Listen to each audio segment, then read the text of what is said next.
कुएं में गिर के जब मां मर गई तो वही दुष्ट मां को देखने तक नहीं गया। लेकिन लोग कहते हैं कि माँ की ममता बेटे पर अधिक होती है। सत्य है कि माँ की ममता अधिक होती है, लेकिन संतान की ममता इतनी माँ बाप पर नहीं होती, क्योंकि संतान को आजकल अपनी माँ से प्यारी जो नई मम्मी आती है ना, जिनके साथ विवाह होता है, आजकल वो मम्मी ज्यादा प्यारी है। अगर उन्होंने कह दिया ना कि तुम्हें माँ से मिलने नहीं जाना है तो नहीं जाना है। अगर माँ ने कहा कि बेटा कल तुम्हें मेरे यहाँ भोजन खाना है, पत्नी ने कह दिया कि कल कहाँ गए थे, तुम्हारी माँ ने क्या कहा था, बेचारे डर के मारे सीधे कह देंगे माँ ने कहा था भोजन खाने आना, मैंने सोचा था। पत्नी कहती है तुम जाना भी नहीं, जाके दिखाइयो तुम, क्योंकि पत्नी से डरते हैं। मालूम है कि माँ मारेगी नहीं, माँ मारेगी तो माँ प्यार भी करेगी, लेकिन पत्नी दंड देगी। पत्नी के दंड से व्यक्ति इतना डरता है, लेकिन माँ के दंड से नहीं डरता, क्योंकि जबकि माँ ने उसे बचपन से पाला, माँ बाप से ज्यादा अपने बच्चों को कोई नहीं जानता।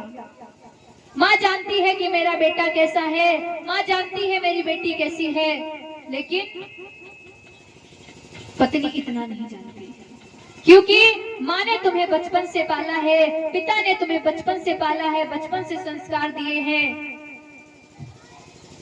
और जब धुंधली कुएं में गिरकर मर गई तो वह धुंधकारी जब घर में कुछ नहीं बचा तब उसने चोरी डकैती करना शुरू कर दिया। और किसी ने सच भी कहा है कि जुए जैसा खेल नहीं यदि हार ना हो, और चोरी जैसा मजा नहीं यदि मार ना हो। सही कहा है कवि ने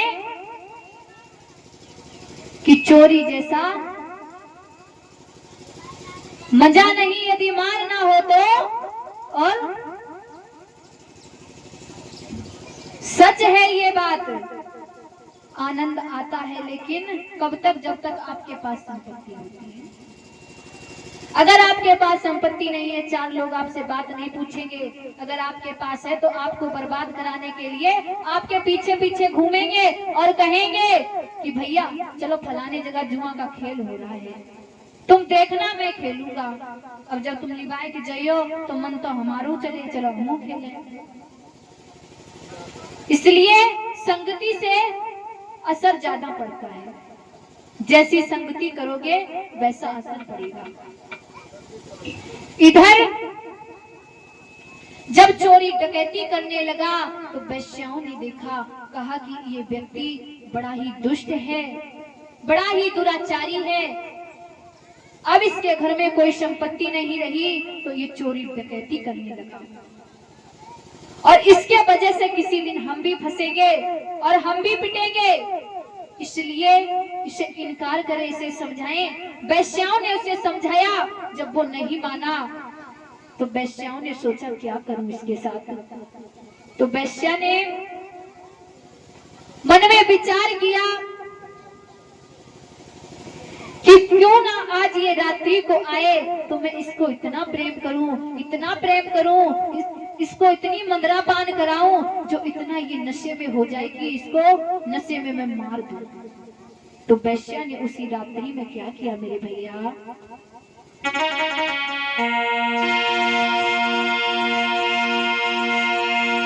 अब राती हो न को आई रे के धुंध गयो बुलाई,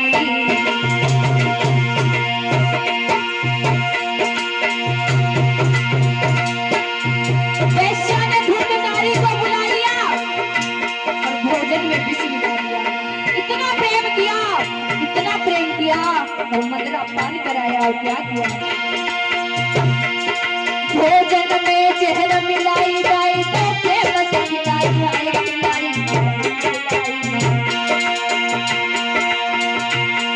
भोजन में जहर मिलाकर वेश्या ने खिला दिया, धुंधक नहीं समझ पाया और क्या हुआ,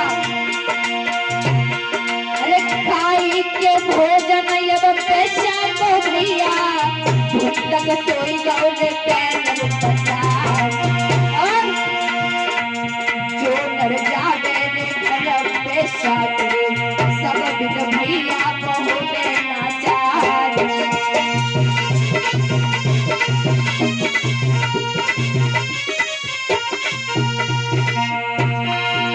कवि ने बड़ी अच्छी कल्पना की है, कहा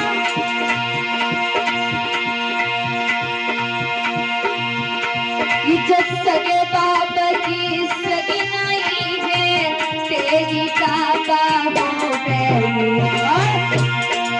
तुमसे बढ़िया ने और तुम्हें छोड़ी बात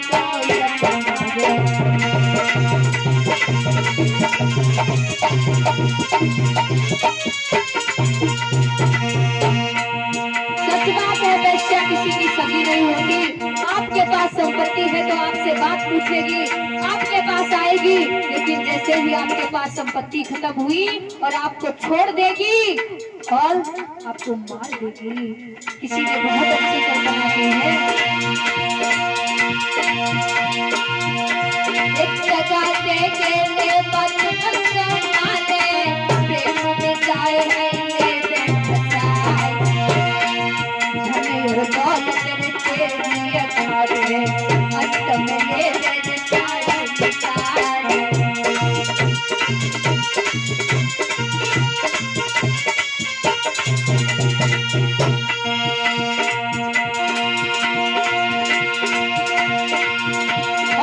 जो जावे रे घर पे जाके, सब भैया ने हो बोला चाह, सगे बाप की जसगी नहीं, हमारी तुम्हारी जचार हो।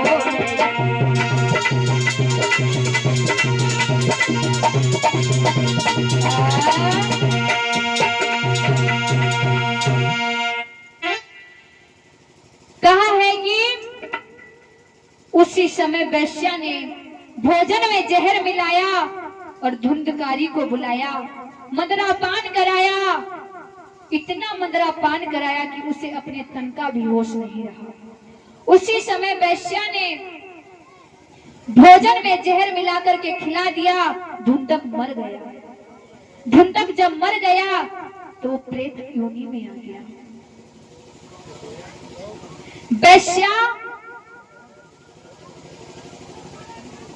कुछ वैश्याएं अच्छी भी होती हैं और कुछ बुरी भी होती हैं। कुछ वैश्याओं ने भगवान को भी अपने तरफ दिगा दिया, लेकिन कुछ वैश्याओं ने भगवान को इतना गंदा कर दिया, इतना गंदा कर दिया कि संसार में कहा नहीं जाता। एक समय की बात है कि एक वैश्या भगवान की इतनी भक्त थी। एक साधु जी एक दिन जब जा रहे थे तो धूप की वजह से साधु थक गए। सोचने लगे क्यों ना मैं कहीं शीतल की छांव में बैठकर थोड़ी देर विश्राम कर लूं। उसी समय साधु एक बाग में पहुंचे। वो बाग एक वैश्या का था। वो वैश्या बड़ी धनवान थी, बड़ी पैसे वाली थी, और वो जो साधु थे वो ठाकुर जी के भक्त थे।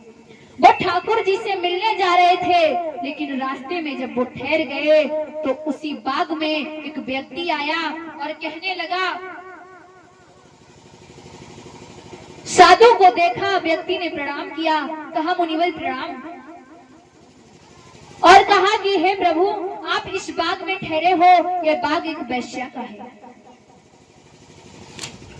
तो सोचने लगे ये बाग जब वैश्या का है, मैं इस बाग में बैठ गया, मेरा चरित्र अपवित्र हो गया, मैं पवित्र नहीं रहा, मैं अपवित्र हो गया। अब मैं क्या करूं? तो उसी बाग में केदारनाथ का मंदिर था। सोचने लगे कि आप कह रहे हो ये बाग वैश्या का है, लेकिन इस बाग में तो केदारनाथ का मंदिर है और मैं इनसे मिलना चाहता हूं। उसी समय उस वैश्या के दरवाजे पर जो मंत्री रहता था, जो बाग में माली रहता था, उसने जाकर के वैश्या को कहा कि आपके बाग में एक साधु आया है। कहा कि आपके बाग में एक साधु आया है। तो वेश्या बड़ी अच्छी वेश्या थी, बड़ी ही संतों की सेवा करती थी। उसी समय वेश्या अपने महलों से आई। उसने आकर के बाग में देखा साधु जी विश्राम कर रहे हैं, बैठे हैं। वेश्या ने झुककर के प्रणाम किया और कहा, प्रभु मैं आपके चरण स्पर्श कर सकती हूँ। तो संत जी कहने लगे हैं कि आप मेरे चरण तो स्पर्श कर सकती हो, लेकिन अपनी जाति बताओ, अपनी जाति बताओ। तो वैश्या सोचने लगी, मैं अपनी जाति क्या बताऊं। वैश्या ने छुपाना चाहा, शर्मिंदगी की वजह से कह दिया कि मैं स्त्री जाति की हूं। वैश्या की बात सुन के संत जी कहने लगे, मुझे दिखता है कि तुम स्त्री जाति की हो, लेकिन